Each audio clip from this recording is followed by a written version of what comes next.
much of our understanding about love is really centered on the feelings and the emotions, or in the way that love itself is expressed in human terms.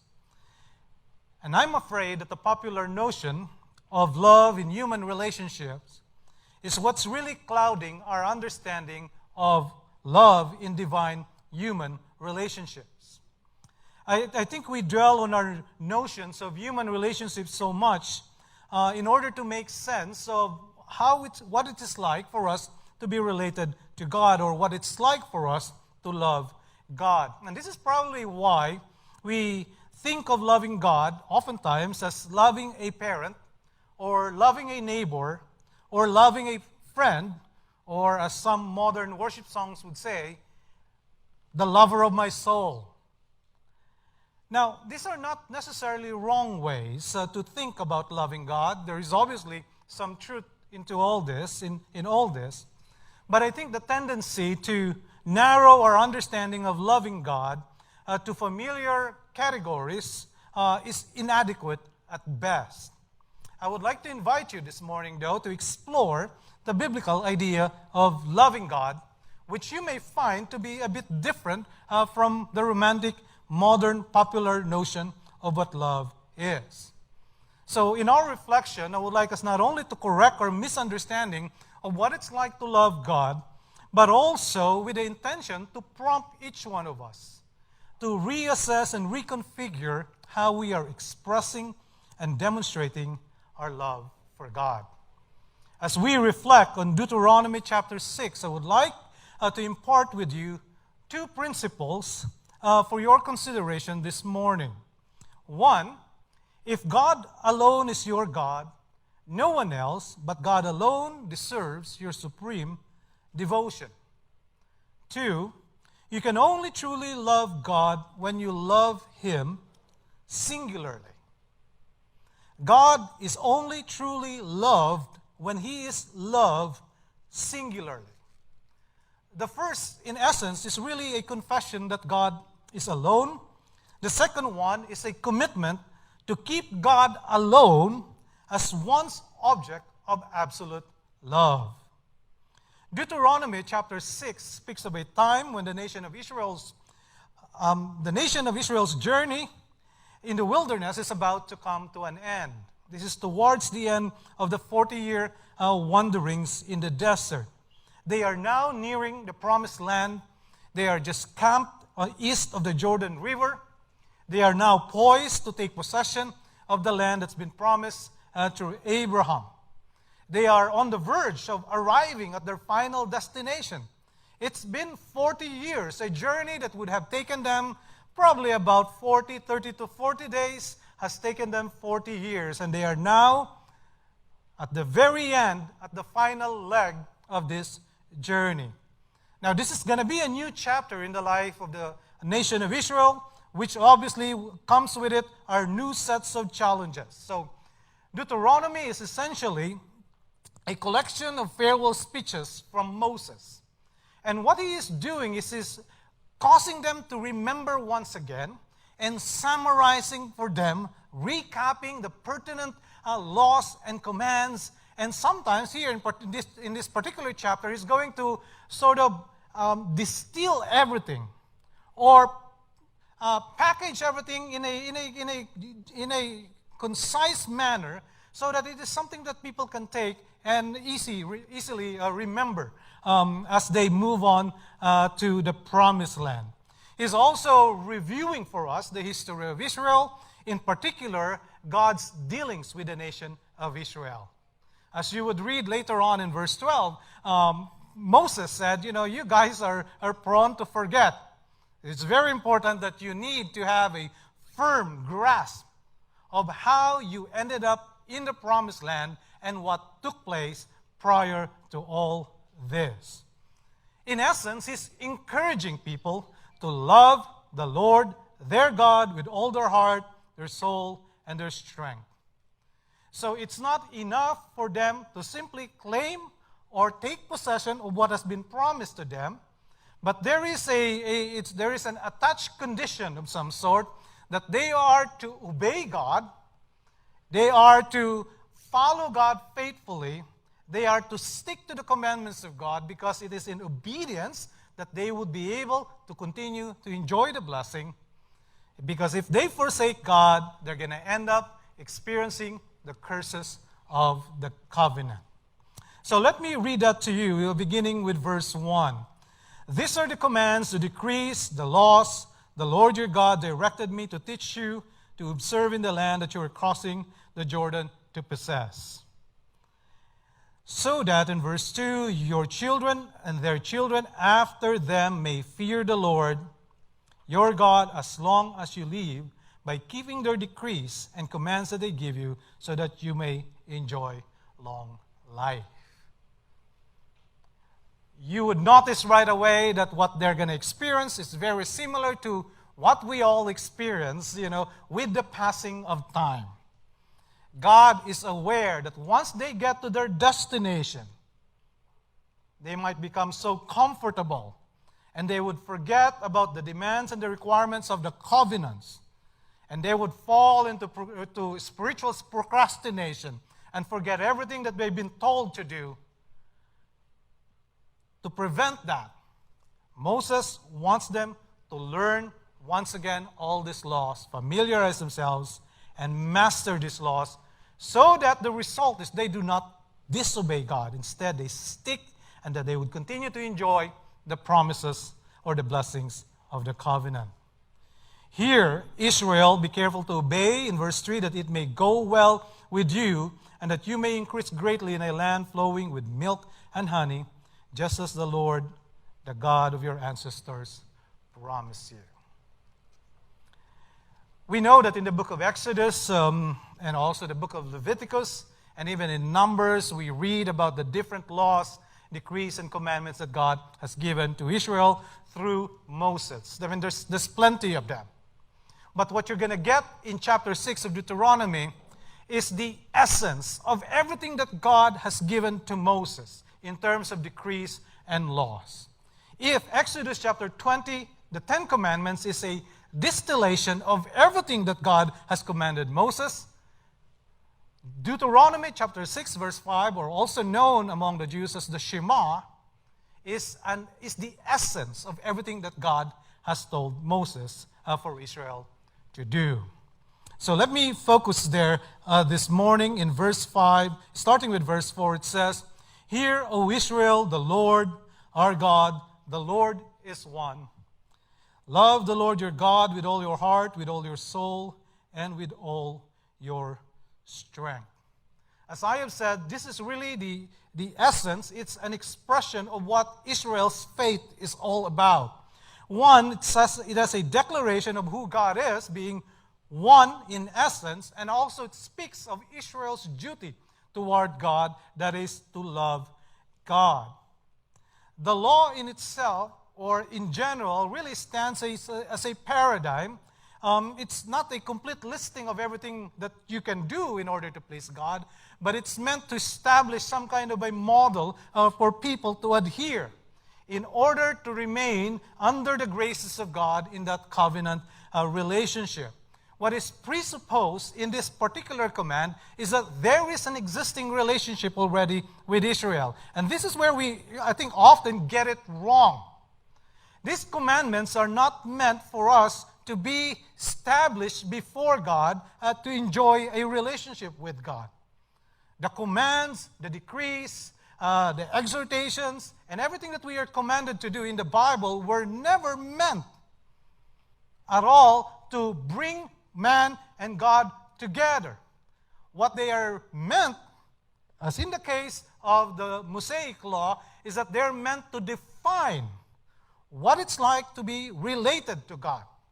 So this applies to those who are already in a relationship with God. And in this case, the nation of Israel is one that God has already chosen for himself.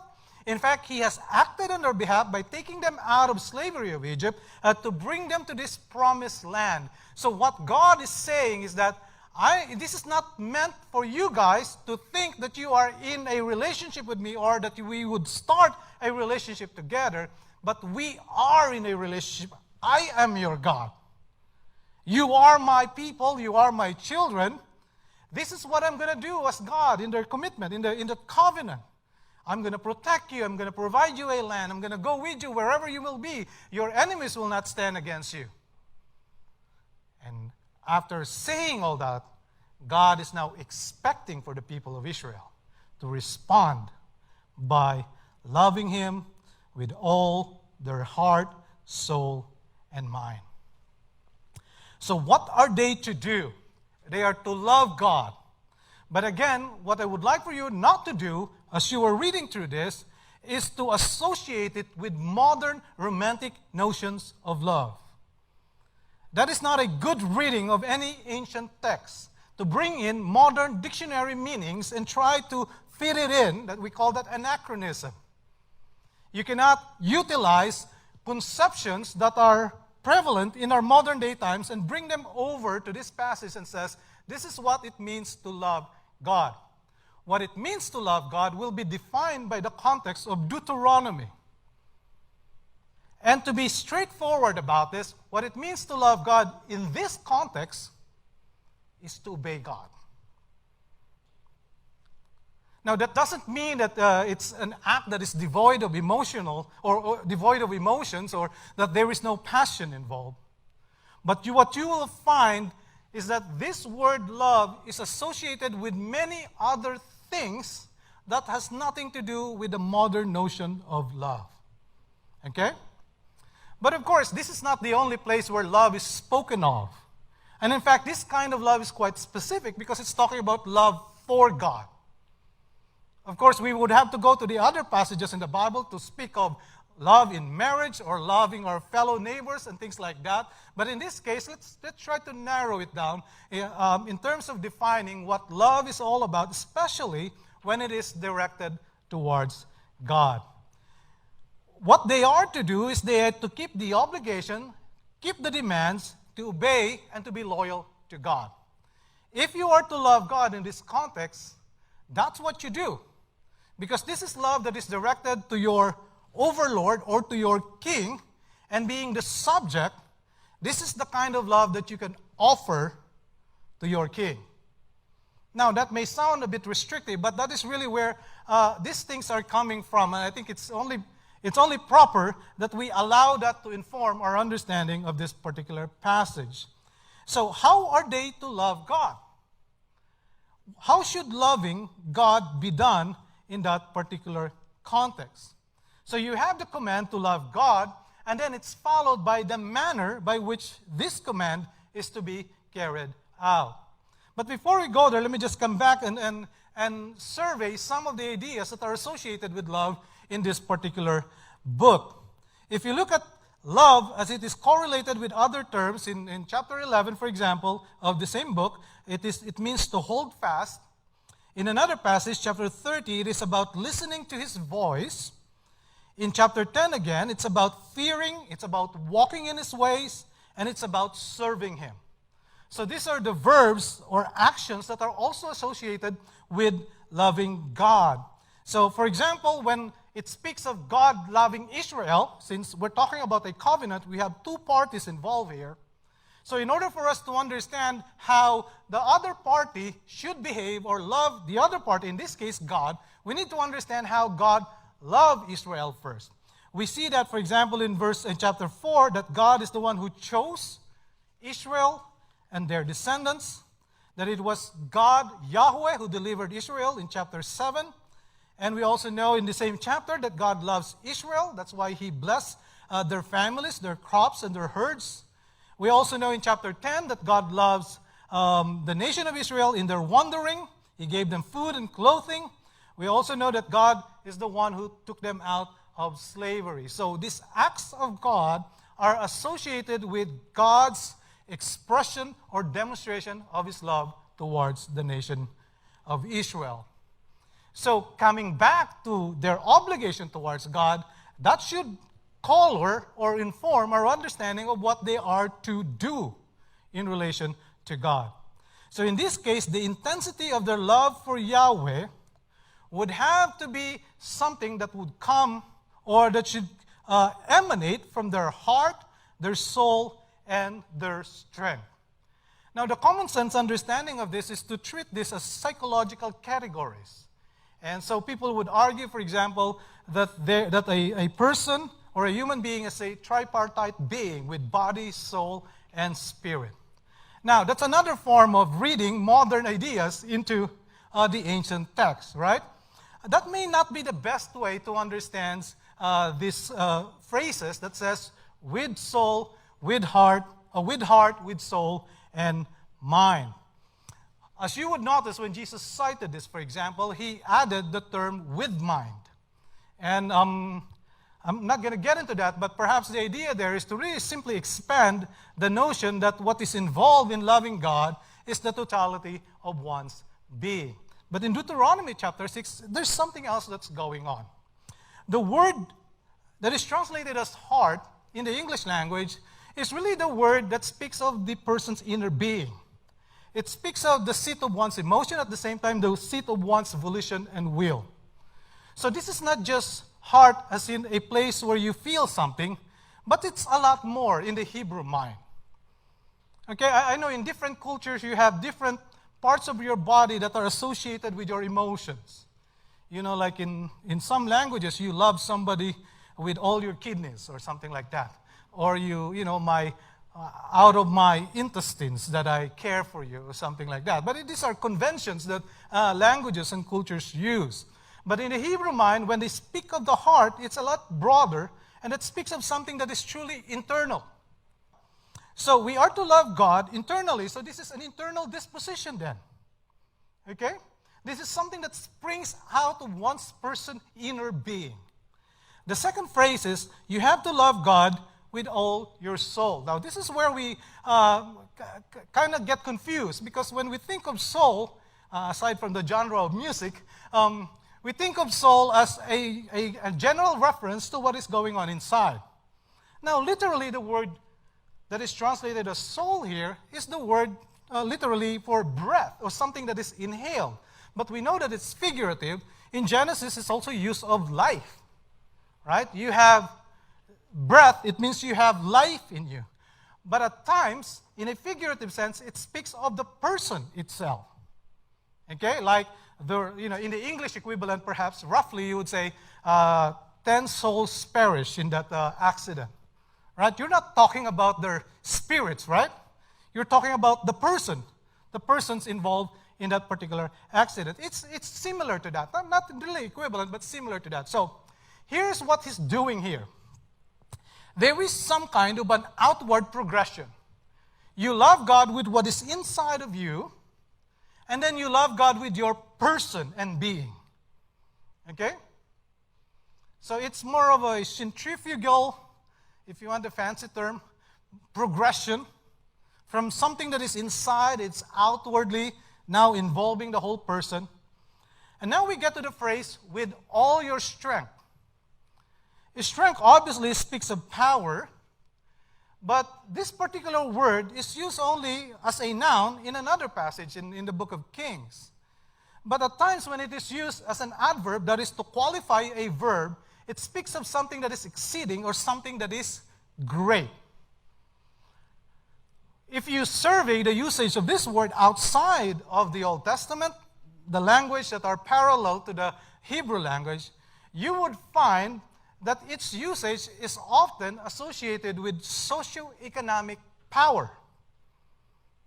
So that a better understanding of this, in its context, is to say that your strength is not only your physical strength, but actually speaks of everything that you have in you, not just strength.